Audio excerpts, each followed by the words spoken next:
दोस्तों नमस्कार, मैं राजीव सर उज्ज्वल कंपटीशन क्लासेस में आपका स्वागत है। आइए ज्योग्राफी में एक चैप्टर है पृथ्वी की आंतरिक संरचना। पृथ्वी की आंतरिक संरचना के बारे में आज समझेंगे, जानेंगे कि पृथ्वी की अंदर की बनावट कैसे है। देखिए, प्रारंभ में जब पृथ्वी बनी थी तो ये आग का गोला थी, ठीक। अब जो धीरे धीरे पृथ्वी क्या हुई, ठंडी हुई, और ठंडी हुई तो पृथ्वी में बहुत सारे तत्व फैक्ट निकल कर आए। देखिए वो क्या क्या चीजें हैं जिससे हम जानेंगे कि पृथ्वी के अंदर क्या क्या चीज विद्यमान है, ठीक है। आइए देखते हैं। चलिए, पढ़ना आपको है पृथ्वी की आंतरिक संरचना। पृथ्वी की आंतरिक संरचना। देखिए, पृथ्वी की आंतरिक संरचना के बारे में समझने से पहले थोड़ा पृथ्वी का जो आकार हमने बताए हैं उसको पहले आप अच्छे से ध्यान लेंगे, अच्छे से ध्यान देंगे तो बताए थे पृथ्वी का आकार जो है एक गोलाकार में है, गोलाकार आकार में है।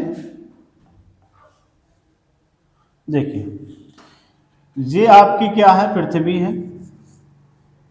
ये आपकी पृथ्वी है, ये पृथ्वी है।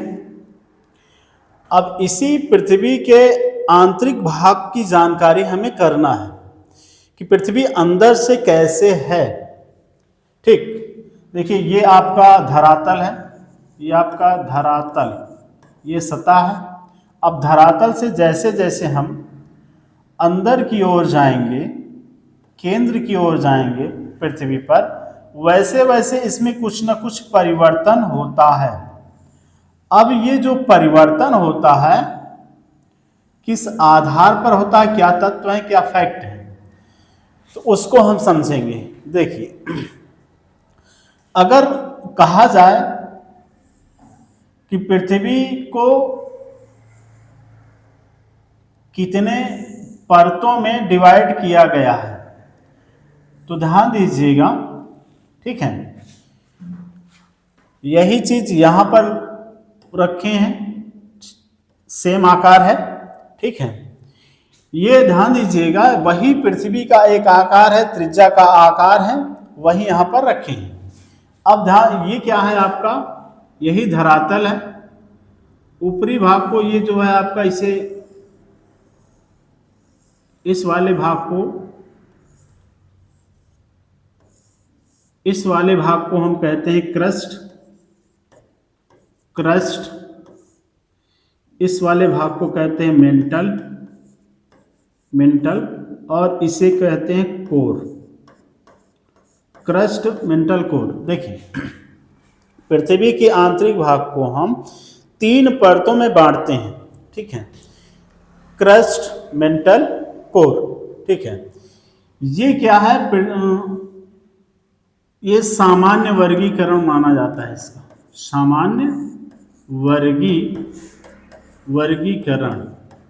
जो सामान्य वर्गीकरण है ये पृथ्वी को 3 भागों में बांटता है, क्रस्ट, मेंटल, कोर, ठीक। लेकिन रासायनिक संरचना के आधार पर देखेंगे, एक होता है रासायनिक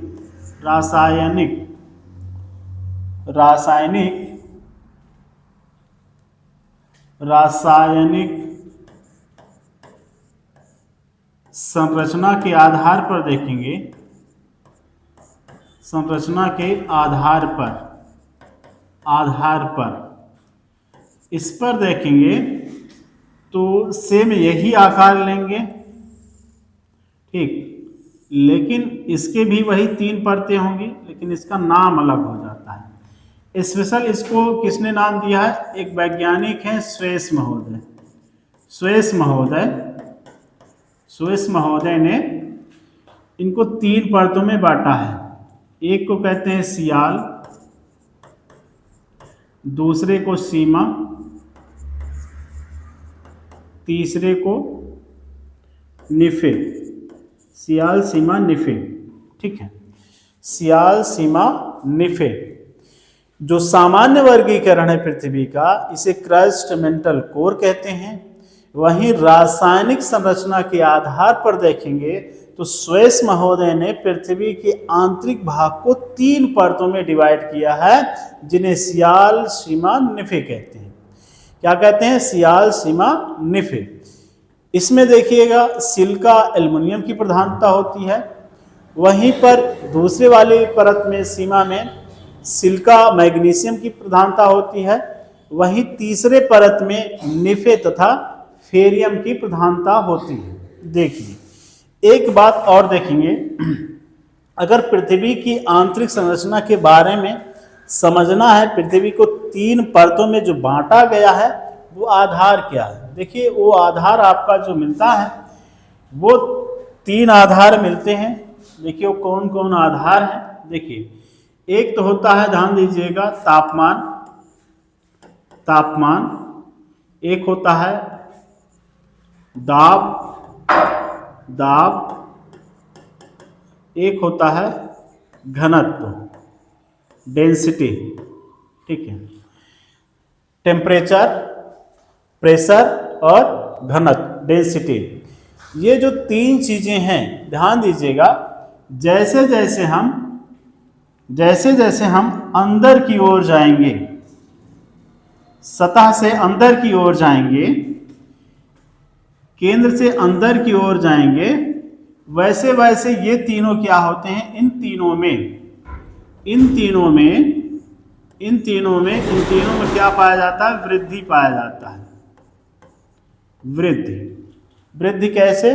देखिए जैसे जैसे हम धरातल से पृथ्वी की केंद्र में जाएंगे, वैसे वैसे इसमें क्या होता है? टेम्परेचर बढ़ता है। टेम्परेचर बढ़ेगा तो ऊपर से दाब भी बढ़ता है, दाब भी बढ़ेगा तो डेंसिटी भी क्या है? बढ़ती चली जाती है।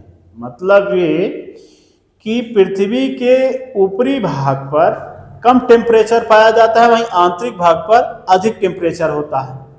वह पृथ्वी के ऊपरी भाग पर, ऊपरी हिस्से पर, यहाँ पर, ठीक है, हल्के तत्व पाए जाएंगे, हल्के पदार्थ पाए जाएंगे, तो यही केंद्र पर भारी पदार्थ पाए जाएंगे, भारी पदार्थ। ध्यान दीजिएगा, देखिए कैसे हमने यहाँ बताया है सियाल, सीमा, निफे। निकिल और फेरियम ये भारी पदार्थ होते हैं जो पृथ्वी के आंतरिक भाग में पाए जाते हैं। वहीं सिलिका एवं एल्युमिनियम जो हल्का होता है, निकिल से या लोहा से हल्का होता है, ये पृथ्वी के ऊपरी परत में पाए जाते हैं। ठीक है, इससे हमें ये पता चल रहा है कि पृथ्वी के ऊपरी भाग में, ऊपरी परत में हल्के पदार्थ पाए जाएंगे, और जैसे जैसे हम गहराई में जाएंगे भारी पदार्थ पाए जाते हैं। ठीक है, वो कैसे? देखिए, अगर पृथ्वी के अंदर हम जा रहे हैं, टेम्परेचर हमारा बढ़ रहा है, टेम्परेचर बढ़ रहा है, ऊपर से दाब भी आ रहा है, और घनत्व भी बढ़ रहा है। ठीक है, तो इस आधार पर पृथ्वी के आंतरिक भागों को 3 परतों में बांटा गया है। पृथ्वी के आंतरिक भाग को 3 परतों में बांटा गया है, क्रस्ट, मेंटल, कोर। इसी को स्वेस महोदय ने रासायनिक संरचना के आधार पर 3 परतों में भी बांटे हैं। उनका नाम है सियाल, सीमा, निफे। देखिए आगे देखेंगे, यहीं से आपसे क्वेश्चन भी पूछे जाते हैं, लेकिन क्वेश्चन कैसे पूछे जाते हैं वो देखिए। ठीक है, देखेंगे आपका जो क्वेश्चन है, ठीक है, क्वेश्चन देखेंगे। देखिए ये कुछ इस आकार का वहाँ बनाए थे उस वाले फिगर में। देखिए सेम वही यहाँ पर भी है। देखिए ये पृथ्वी का ऊपरी परत है जिसे हम क्रस्ट कहते हैं। ये क्रस्ट है, क्रस्ट। ये मेंटल होगा, ये मेंटल है, और ये कोर होगा, क्रस्ट, मेंटल, कोर। देखिए अब इसी को एक और चित्र बना लेंगे, इसमें समझेंगे पृथ्वी की आंतरिक परतों के बारे में। देखिए कैसे, यहाँ पर देखिएगा, यहाँ पर आप देखेंगे, यहाँ पर 6 परत बना लेंगे। ठीक, देखिए आप इस क्रस्ट को यहाँ दो, देखिए ये आपका क्रस्ट है, क्रस्ट, ये आपका मेंटल है, क्रस्ट मेंटल, और ये आपका, एक मिनट, ये आपका क्रस्ट हो गया, ये आपका मेंटल हो गया, मेंटल, ठीक, और ये आपका कोर हो गया, कोर। देखिए क्रस्ट, मेंटल और कोर, इसको भी दो दो कैटेगरी में बांट दिया गया है। देखिए कैसे, इसको भी दो दो कैटेगरी में बांटा गया है। ठीक है, इसे कहते हैं upper crust, lower crust, upper mantle, इसे कहते हैं लोअर मेंटल, इसे आउटर कोर, इसे इनर कोर कहते हैं। ठीक, upper crust, lower crust, upper mantle, lower mantle, outer core, inner core. ठीक, ये इसका डिवीजन है। अब देखिए ये जो आपका जो पाया जाता है क्रस्ट मेंटल कोर, इसको ध्यान दीजिएगा, कई बार एग्जाम में पूछा भी गया है। कैसे, देखिए कोई भी पदार्थ होगा तो कुछ न कुछ एक संक्रमण क्षेत्र पाया जाता है। मान लीजिए ये है और ये भी है, इसके बीच में जो क्षेत्र पाया जाता है ये एक संक्रमण क्षेत्र होता है, संक्रमण क्षेत्र होता है। इसी आधार पर पृथ्वी के आंतरिक भाग में कुछ संक्रमण क्षेत्र हैं। देखिए वो कौन कौन से हैं। पहला आप देखेंगे जो क्रस्ट और मेंटल के बीच में है, यहाँ एक असंबद्धता पाई जाती है। क्या पाया जाता है? असंबद्धता, असंबद्धता, इसे अशांत तत्व भी कहते हैं। यहाँ जो पाया जाता है क्रस्ट और मेंटल, इसके बीच में ध्यान दीजिएगा, पृथ्वी के अंदर, इसके बीच में पृथ्वी के अंदर एक संक्रमण क्षेत्र पाया जाता है जिसे हम कहते हैं मोहो, मोहो असंबद्धता, असंबद्धता, ये मोहो असंबद्धता है।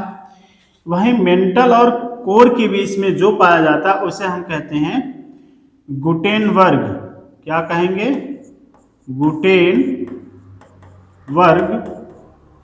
असंबद्धता, असंबद्धता, इसे हम क्या कहेंगे? गुटेनबर्ग असंबद्धता। देखिए जो आपका क्रस्ट है, जो क्रस्ट है और मेंटल और कोर, इन तीनों के बीच में दो असंबद्धता पाई जाती है। एक मोहो है, दूसरा है गुटेनबर्ग। ये कई बार एग्जाम में पूछा गया है, क्रस्ट और मेंटल के बीच में कौन सी असंबद्धता पाई जाती है, या कौन सा डिसकंटिन्यूटी पाई जाती है, या कौन सा अशांत तत्व पाया जाता है, तो आप बताएंगे मोहो असंबद्धता। वहीं मेंटल और कोर के बीच में कौन सी असंबद्धता पाया जाता है, या अशांत तत्व पाया जाता है, या डिसकंटिन्यूटी पाई जाती है, वो है गुटेनबर्ग असंबद्धता। ये बिल्कुल आप ध्यान दीजिएगा, यहाँ से सवाल पूछे गए हैं कई एग्जाम में। ठीक, लेकिन इसके अलावा जो लोअर क्रस्ट और अपर क्रस्ट है, इसके बीच में भी एक असंबद्धता पाई जाती है, इसे कहते हैं कोनोरड। इसे क्या कहते हैं? कोनोरड, कोनोरड कहते हैं। ठीक, वहीं अपर मेंटल लोअर मेंटल के बीच में जो असंबद्धता पाया जाता है इसे कहते हैं रिपति, रिपति, रिपति। ठीक, और जो आउटर कोर और इनर कोर के बीच में असंबद्धता पाई जाती है इन्हें कहते हैं लहमन। क्या कहते हैं? लहमन कहते हैं। ये तो उतना नहीं पूछा जाता है एग्जाम में, लेकिन ये दोनों बहुत पूछे जाते हैं एग्जाम में कि पृथ्वी के आंतरिक भाग में क्रस्ट और मेंटल के बीच में कौन सा आसान तत्व या असंबद्धता पाई जाती है, वो है मोह। वही मेंटल और कोर के बीच में कौन सी असंबद्धता पाई जाती है, वो है गुटेनबर्ग। इसको बिल्कुल ध्यान दीजिएगा, ठीक है, ये कई बार एग्जाम में पूछे गए सवाल हैं। ठीक, अब यहाँ पर थोड़ा सा देखेंगे ये मान लीजिए त्रिज्या अगर देखेंगे तो यहाँ तक पृथ्वी की जो गहराई है 6371 किलोमीटर है, 6371 किलोमीटर है, ठीक है। वहीं पर ये जो आपका है ये वाला मेंटल का ये है 5150 किलोमीटर, ये आपका है 2900 किलोमीटर, ये गहराई है। ये कई बार सवाल पूछे गए हैं, ठीक है। इतना आप लोग बिल्कुल ध्यान दीजिएगा, ठीक, ये आपसे सवाल पूछे गए हैं। आगे देखेंगे तो ये आपका यहाँ जो पूछा जाता है ये भी इम्पोर्टेंट है, ठीक है। इसके बीच में जो असंबद्धता पाई जाती है,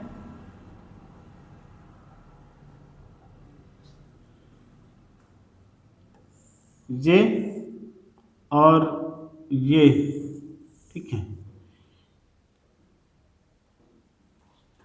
और ये, ठीक, ये 3 यहाँ पाई जाती है, 2 यहाँ पाई जाती है, ठीक है। तो ये पृथ्वी की आंतरिक संरचना के बारे में जो पृथ्वी की आंतरिक परतें हैं वो हैं, ठीक है। पृथ्वी की आंतरिक परतें के बारे में है, यहाँ से 2 सवाल पूछे जाते हैं, एक ये और एक ये, इसको बिल्कुल ध्यान दीजिएगा। देखिए अब इन्हीं आधारों पर, ठीक है, इन्हीं आधारों पर आप देखेंगे जैसे ज्वालामुखी है, भूकंप है, उन सब चीज़ों का अध्ययन हम करेंगे, ठीक। तो बस पृथ्वी की आंतरिक संरचना के बारे में बस यहीं तक। बाकी नेक्स्ट क्लास में अगला होगा जो क्लास होगी भूकंप की, तो उसमें बताएंगे पी तरंग, यल तरंग और यस तरंग, ठीक है। और ज्वालामुखी होगा तब भी हमें पृथ्वी के आंतरिक बारे में जानकारी मिलेगी। लेकिन आज की क्लास बस यहीं तक, ठीक है। तो क्लास कैसी रही एक बार आप लोग ज़रूर कमेंट करिएगा। अगर वीडियो अच्छी लगी हो तो लाइक एवं कमेंट करिएगा। ओके, जय हिंद।